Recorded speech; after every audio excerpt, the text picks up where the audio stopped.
Why do native speakers say give up instead of quiet? Phrasal verb আসলে কি, আর এটা কেনই বা গুরুত্বপূর্ণ? স্পোকেন ইংলিশে কেন এটা বেশি ইউজ হয়? যাদের মনে এই প্রশ্নগুলো একবার হলেও এসছে তারা আজকের ভিডিওটা দেখো। আজকে সবার প্রশ্নের উত্তর ভিডিওর মধ্যেই পেয়ে যাবে। এই ভিডিওটা শুধু যে কোনো ক্লাস ভিত্তিক না, ভিডিওটা একদম ক্লাস 5 to 12 পর্যন্ত সবাই দেখে ভিডিওটা থেকে কিছু শিখতে পারবে। চলো আস্তে আস্তে এবার আমরা ভিডিওতে প্রবেশ করি, ভিডিওটা তোমরা দেখতে থাকো।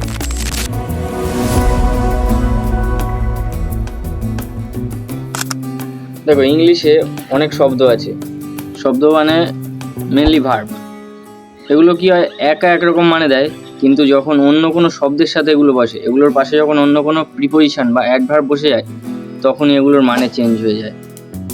তো আমাদেরকে ফ্রেজাল ভার্ব বুঝতে গেলে আগে আমাদেরকে বুঝতে হবে verb.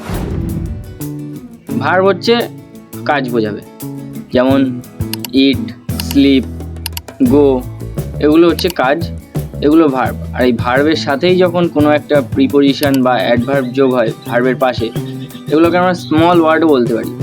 Verb plus small word is equal to phrasal verb. এখন এই ভার্বের সাথে যে স্মল ওয়ার্ডগুলো থাকে সেগুলো কি? সেগুলো হচ্ছে যেমন আপ মানে উপরে, অন মানে উপরে, মানে কোনো কিছুর উপরে রাখা বোঝালে, বা অফ, এই ধরনের কিছু।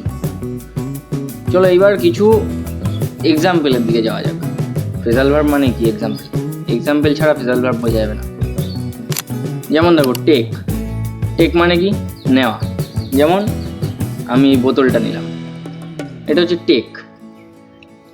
এবার আমি যদি টেকের পাশে অফ শব্দটা বসাই, ও ডবল এফ, তাহলে কি হবে? Take off. টেক অফ মানে কি হবে? খুলে ফেলা বা উড়ে যাওয়া। আমরা কিন্তু শুধু ফ্রেজাল ভার্ব শিখবো না, ফ্রেজাল ভার্বগুলোকে সেন্টেন্সে অ্যাপ্লাই করাও শিখবো। তাই যে টেক অফটা বললাম, এই টেক অফটা সেন্টেন্সে অ্যাপ্লাই করে দেখাচ্ছি। I take off my shoes মানে কি? আমি আমার জুতোগুলো খুলে ফেললাম।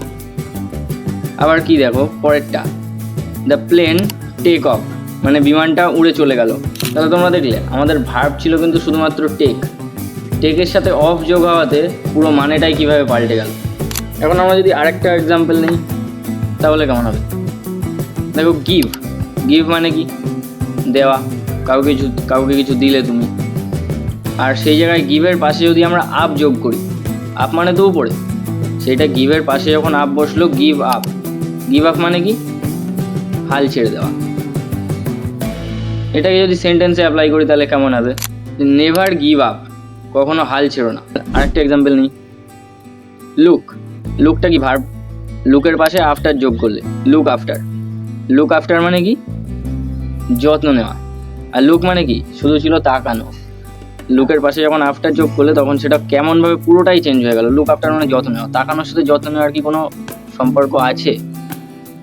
লুক আফটারটাকে যদি আমরা একটা সেন্টেন্সে অ্যাপ্লাই করি তাহলে দেখো, she looks after her grandma, সে তার ঠাকুমার দেখভাল করে বা যত্ন নেয়। আচ্ছা চলো এবার বলি ফ্রেজাল ভার্ব ইম্পর্টেন্ট কেন। ফ্রেজাল ভার্ব গুরুত্বপূর্ণ এই কারণে, কেননা আমরা তো বাঙালি, আমরা ইংলিশে কথা তেমন বলি না, কিন্তু ইংলিশ যাদের মাতৃভাষা, যারা নেটিভ স্পিকার, তারা কি করে? তারা যখন ইংলিশে কোনো সেন্টেন্স বলে তখন তারা তাদের মাতৃভাষার মতন করেই বলে। আর তাই তখন নর্মাল ভার্বের বদলে তারা ফ্রেজাল ভার্বগুলো ইউজ করে, যাতে তাদের কথাগুলো শুনতে আরও অ্যাট্রাকটিভ লাগে।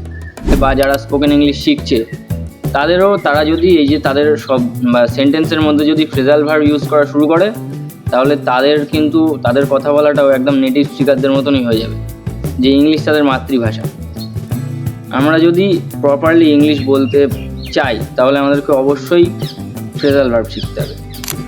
এবার দেখো, আমি যদি এখন এর মধ্যে পার্থক্য করতে চাই, মানে একজন বাঙালি মানুষ আর একজন ইংলিশ ভাষী মানুষ যে ইংলিশে কথা বলে, এদের মধ্যে যদি পার্থক্য করতে চাই, তোদের কথা বলার পার্থক্য একমাত্র ফ্রেজাল ভার্ব। যেমন দেখো, আমরা যদি বলি কন্টিনিউ, কন্টিনিউ মানে চালিয়ে যাওয়া, ওরা কি বলবে? Carry on. ক্যারি অন মানেও চালিয়ে যাওয়া। আবার আমরা যদি বলি ডিসকভার, ওরা বলবে ফাইন্ড আউট।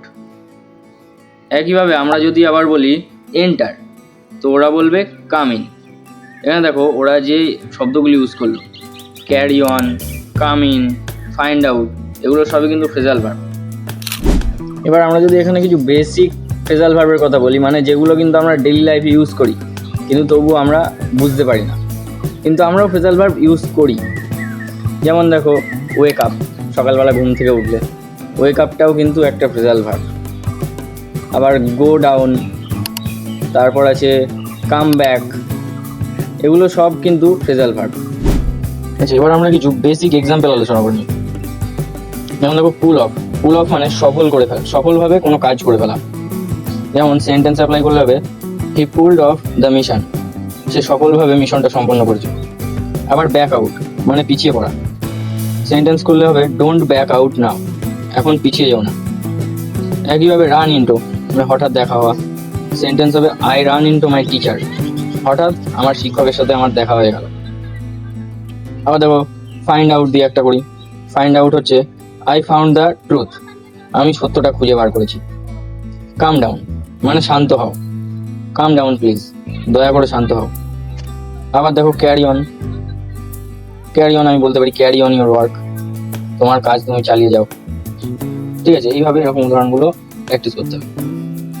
মনে রাখবে সব ফ্রেজাল ভার্বের মানে কিন্তু আলাদা আলাদা হয়, তাই আমাদের শুধু মানেটা জানলেই কিন্তু হবে না, সেটাকে সেন্টেন্সে অ্যাপ্লাই করার পর সেন্টেন্সে কীভাবে সেটা মানে দিচ্ছে সেইভাবে আমাদেরকে মুখস্থ করতে হবে। এখন দেখো এখানে আমি একটা রুলের কথা বলছি, একটা রুল শেখাচ্ছি, রুলটা মনে রাখবে ভালো করে। রুলটা হচ্ছে MSR রুল। MSR মানে কি? এম মানে মিনিং, আমাদেরকে সবার আগে ফ্রেজাল ভার্বের মিনিংটা জানতে হবে। এস মানে সেন্টেন্স, সেই মিনিংটা দিয়ে ফ্রেজাল ভার্বটা সেন্টেন্সে অ্যাপ্লাই করতে হবে। আর সবার শেষ আর মানে রিয়েল লাইফ, সেটাকে রিয়েল লাইফে অ্যাপ্লাই করে দেখতে হবে, তাহলে ফ্রেজাল ভার্ব একদম জলের মতো মুখস্থ হয়ে যাবে, জলের মতো। দেখো ফ্রেজাল ভার্ব আমি মুখস্থ কেন বলছি, ফ্রেজাল ভার্বটা মুখস্থ করারই জিনিস। এখন আমি তোমাদেরকে একটা কোশ্চেন করছি, কোশ্চেনটা হচ্ছে I will never dash my dream, এই ড্যাশে কি হবে, কোন ফ্রেজাল ভার্বটা হবে? সিট ডাউন, গিভ আপ না ওয়েক আপ? তোমরা সবাই কমেন্ট করো, সবাই কিন্তু কমেন্ট করবে এটাতে। আচ্ছা, আজকে তোমরা ফ্রেজাল ভার্বের বেসিকটা শিখলে, একদম বেসিক। আমি কিন্তু তোমাদেরকে বেসিক থেকে অ্যাডভান্স পুরো প্রো প্লেয়ার বানিয়ে দেবো ফ্রেজাল ভার্বে। আজকে তোমাদের বেসিক ক্লাস গেল, নেক্সট পার্টে আমি 100+ ফ্রেজাল ভার্ব নিয়ে আসবো। ফ্রেজাল ভার্ব, তাদের মানে, আর রিয়েল লাইফে আমরা সেই ফ্রেজাল ভার্বের বদলে কি ভার্বটি ইউজ করি সেইটা, প্লাস তাদের সেন্টেন্সে অ্যাপ্লাই। চলো পরের পার্ট দেখার জন্যে প্রস্তুত থেকো। টাটা।